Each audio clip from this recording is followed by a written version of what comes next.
First of all, what was it like to get a hold of the Twitter files? Like, what was that experience like? How did that go down? Exciting as hell, man. I mean, seriously. Coach Colin here, coolest high performance coach in the world, and as always, soul not for sale. Let's get right into this episode. This is the JRE with Michael Shellenberger. If you don't know who Michael Shellenberger is, he is one of the journalists who has been working on the Twitter files alongside Matt Taibbi and Bari Weiss, as well as some other people that we don't usually talk about all that much.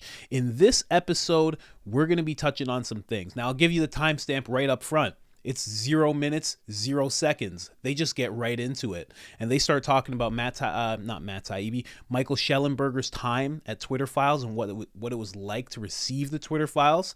They're talking about what it looked like when Trump got deplatformed from the inside of Twitter, which is very surprising stuff. And we're talking about Joe Roth, who is, if you don't know him, super progressive executive that was working at Twitter who actually got grilled by Congress, well-deserved grilling by Congress. And we're going to be seeing and hearing about how connected the U.S. government officials were to Twitter. There's been a lot of misinformation about that itself, but Bari Weiss contacted me. She lives in L.A., and she got in, and she's like, how soon can you get over here? And I was like, let me finish this interview I'm on, and I'm over. And yeah, it was incredible. I'd never met Elon before. I met him at the coffee station, just making himself a cup of coffee. He had no idea who I was. And yeah, we just got into it. It was I was sort of the least known of the big three journalists that were there. It was Bari Weiss and Matt Taibbi who was on. And they'd already started thinking about how to kind of what to go after. And Matt had done a story on the Hunter Biden laptop already. And then we were starting to look at January 6th because Trump gets deplatformed on January 8th. And so because I'm like the junior member of that threesome, so to speak, they gave me January 7th. So one of the first things we did was just to look at how they made a decision to pull Trump off the platform. And it turned out that the 7th was an important day because that was when they started to rationalize this decision to deplatform Trump, even though their own people inside had decided that he had not violated their terms of service. So they were sort of stuck making up a reason to deplatform him. And that was an important theme, was that they just kept changing the rules, basically, to do what they wanted to do. So Trump didn't violate the guidelines in terms of what he said before Jan 6th. He didn't really cause... after what we saw in terms of what Tucker actually brought to the table in terms of footage. These are the pictures you've seen of January 6th. They're familiar because they've been playing on a loop on every media outlet in America for the last 2 years. There's a reason for that. But it turns out there's quite a bit of video you haven't seen. And that video tells a very different story about what happened on January 6th. More than 40,000 hours of surveillance footage from in and around the Capitol have been withheld from the public. And once you see the video, you'll understand why. He didn't actually cause this vicious, wild attack. There actually wasn't a guard who was killed. And then on top of that, after that narrative was molded by, I have to say, the progressive people of the government, the progressive. After that, then the social media platforms decide that they're going to mold their own rules and bend them so they can get them deplatformed. They pretty much, through the government and through the social media platforms, I should say the government, the media, and the social media platforms, they molded their own reality. How often do they do that? How many times do they do exactly that? And that's why all this is so important with this, Matt Taibbi, Michael Shellenberger. That's why it's so important that they got a hold of the Twitter files. That's why the Twitter files are so, I think they're going to be historic. That's why they're so impactful, because it helps you ask a lot of different questions towards everything. Really helps you question things that, at least for me, I wasn't questioning before. like, again, I knew that, media does what media does, but not to this extent. I knew social media was a little bit biased because, there's people behind those computer screens, but not to this extent. Where else is that happening? How many times does that happen? How many times does it happen a month? Is it every single thing that we see that's some national tragedy? Is it every single thing that's an emergency? It's like, how far does it go? And that was the same thing on the Hunter Biden laptop. The New York Post story that they censored also had not violated their terms of service. So, I mean, look, it was crazy. I mean, it was, there's people always ask questions about the files themselves, but, the experience was we would ask for these searches and we just get back huge amounts of data. It was lots of thousands and thousands of emails, thousands of internal messages on their Slack messaging system. And so, yeah, I mean, a lot of it was, some of it was very boring because you have to just read tons and tons of stuff. But, I think the big theme was we start by seeing a real, it's super progressive. It's like 99% of campaign contributions from Twitter staff are going to Democrats. The head of safety at Twitter, this guy named Joe Roth, who, said there's actual Nazis in the White House when Trump came in. He was very progressive. So if you don't know Yoel Roth was actually the squirmy, very uneasy person that was getting grilled by Congress recently. Twitter. What do all of these groups, though, have in common? And I'm going to, again, refresh your memory.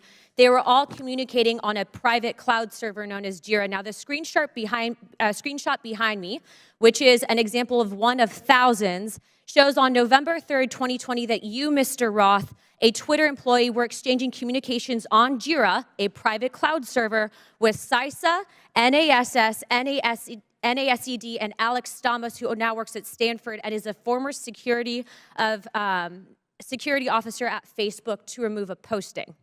Do you now remember communicating on a private cloud server to remove a posting? Yes or no? I wouldn't agree with the characterization. I don't care if you agree. This is your stuff. Yes or no, did you communicate with a private entity, the government agency, on a private cloud server? Yes or no? The question was if I Yes or no? to Yeah, I'm remove- on time. Yes or no? Ma'am, I don't believe I can give you a yes or no. Well, answer I'm to going that to tell you question. right now that you did, and we have proof of it. And when it came to him saying that there's actual Nazis in the White House, that was real. He really did say that. As you can see here, for someone that progressive to have that amount of power at a company, what else do we expect to see? I mean, obviously you and I, we would expect to see somebody being unbiased, someone who realizes what a powerful tool Twitter is, and in realizing that doesn't go, well, now I have this power. They look at it and go, well, the people need this power and it needs to be distributed fairly. That's what we would expect from somebody. But when they're that progressive, when they're that left-leaning, it's just, of course you're going to see this type of behavior. And again, bit by bit, step by step. Things get to terrible places one tiny step at a time. If I encroach on you and I'm sophisticated about it, I'm going to encroach 2 millimeters. I'm going to encroach right to the point where you start to protest. Then I'm going to stop. Then I'm going to wait.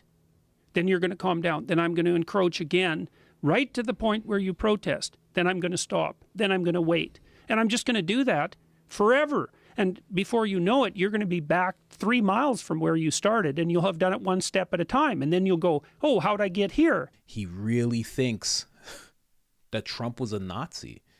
He really thinks getting him off the platform and hopefully, I'm sure he was hoping, out of the White House is the best thing for the country. Everybody, no one is the villain in their story. He probably doesn't even see what he's done is wrong, even to this day, after being grilled by Congress, after being, dealt that tongue lashing that you just saw. He probably still thinks, you know what, it was the right thing to do. But over time, we just kept finding this weird, FBI wants us to do this. There's these other government agencies. Oh, this all these people used to work at the FBI. The CIA shows up, Department of Homeland Security, and we're kind of like, what the hell is going on? And the story quickly shifted from us sort of, and I think what Elon thought, which was that it was just very progressive people being biased in their content moderation and their censoring, to there is a huge operation by U.S. government officials, U.S. government contractors, and all of these super sketchy NGOs getting money from who knows where, basically demanding that Twitter start censoring people.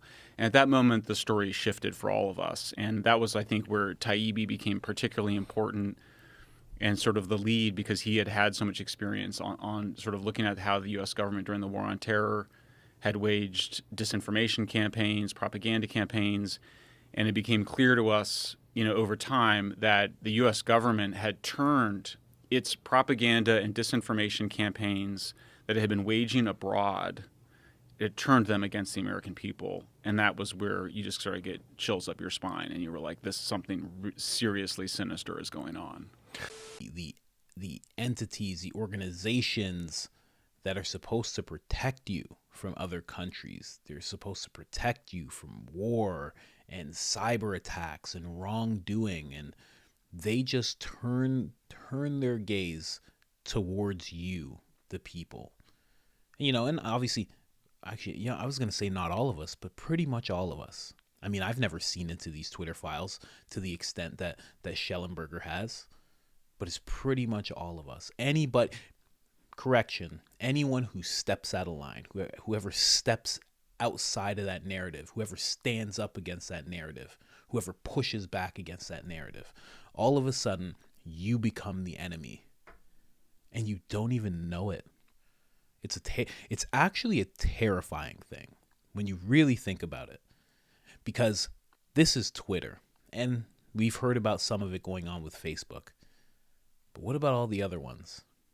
Instagram, I don't know if it's just in the same building as Facebook, but what about that? What about WhatsApp? Right? What about Signal? What about YouTube? I'm pretty sure if there were files, the same way that Shellenberger has done this, YouTube files, I think we'd be shocked. Do we know when this began? Like, when did they infiltrate these organizations? Because I'm sure it's not just Twitter, right? I'm sure it's... Oh, no, absolutely not. That's part of what was so terrifying, is that it was all of the social media companies, including Wikipedia, by the way, which we don't talk enough about, but also all of the mainstream news organizations are all being organized.